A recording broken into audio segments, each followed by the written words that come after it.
All right, live look outside from our Rubenstyle live cam tonight, showing it is quite sticky out there. You can see a little bit of haze off in the distance. That's that high humidity we have in place. And it's not the question we could see a little patchy fog develop before this front moves through. Now, the front's not going to come through until about 4 or 5 o'clock in the morning. And ahead of that front, we're tracking a threat for some storms. Now, the threat is low for severe weather overnight tonight, but we can't rule out a couple of strong storms. We've been seeing them all afternoon across the Panhandle in North Florida. This is kind of the last hurrah, if you will, the last round of storms that they're going to see here for tonight. And you see them pushing through Ocala, north of Palm Coast, just south of, looks like areas around St. Augustine and just south of Jacksonville. These extend southward towards Spring Hill. More storms offshore of Tampa Bay. These are heading up towards Pinellas County and Manatee counties. We're also tracking more storms, though, south and west of Lee and Collier County. And notice here they're about 100 to 120 miles offshore, 150 miles offshore in some instances. So with the motion being towards the northeast at about 35 miles an hour, I would project these to get in here in another 3 or 4 hours or so. So we'll keep an eye on them as they approach the coast.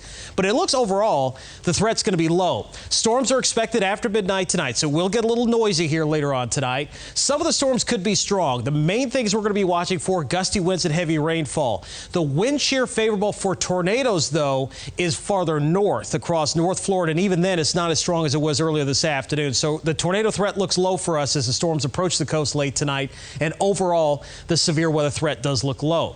That chance for rain will be spiking up later on tonight. You can see right around 3 or 4 o'clock in the morning. That's when those storms I just showed you should start making their way into the region, and those chances do tail off pretty quickly as we go throughout the mid to late morning hours. And by afternoon, we're going to be completely dry here across our area. So again, this is the line pushing through. Cold front will move through the area here by tomorrow, and again, that is what's going to help kind of cool things off and quieten things down temporarily, and then it'll lift back to the north as a warm front on Wednesday with another round of storms here for Wednesday afternoon.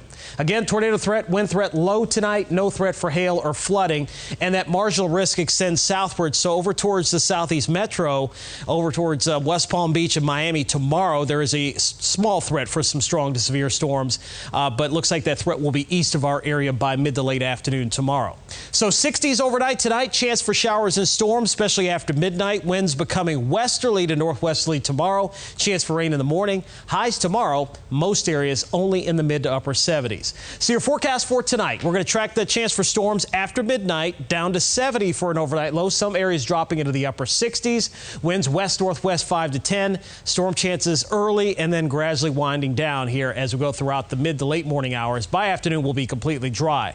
Small craft either exercise caution, seas 2 to 4 feet. Inland waters a moderate chop. Here's your 7-day forecast. And then the front will push back to the north as a warm front on Wednesday. Storms again in the forecast. And then it looks like our next opportunity for rain will come late Thursday night and Friday morning. And then look at the weekend. Much cooler. Lows back into the 40s by Saturday morning. Thank you, Derek.